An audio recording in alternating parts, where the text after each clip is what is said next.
Constitution Hill is an ex-prison, but today it seats the Constitutional Court. It becomes one of the most significant heritage sites in the country, not just the province. We have converted a place of injustice and brutality into a place of democracy and solidarity. The fort, it's actually the first maximum prison to be built in Johannesburg. Previously, it was under the Zuid-Afrikaanse Republic.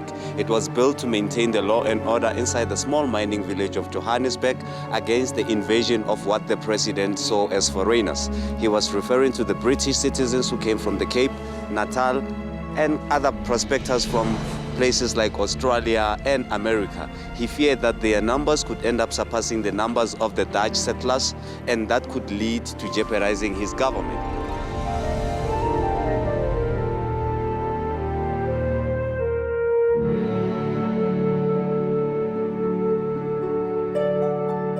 The court is now standing on the site of a former prison, which was a holding block known as the R18 trial block. So the block had to be removed to make way for the court, and its bricks were used to build the court. To simply say, the very same bricks that once violated people's rights can now be used to defend those rights in a form of human rights. So like changing a place of injustice and brutality into a place of solidarity and democracy, because the Constitutional Court is one of the institutions in the land which is here to protect its own citizens.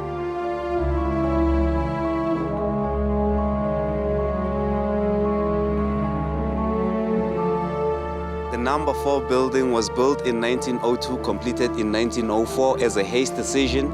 At that time, many of the structures were built from corrugated iron until 1947 when the bricks were introduced, and it was used as a black male section.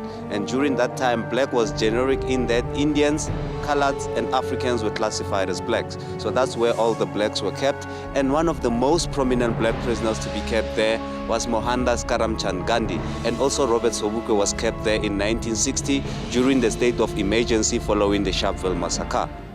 The women's jail was actually the third prison to be built on the site. It was built in 1909, completed in 1910. It was meant to accommodate both black and white female prisoners. However, they would be segregated according to their racial ethnicities.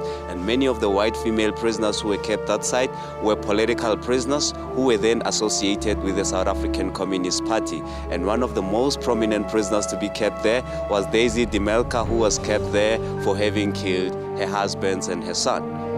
This tells the story of South Africa from where we were back in the days and where we are now and where we're supposed to head as a nation. So it tells the story of South Africa holistically, from the past until the future.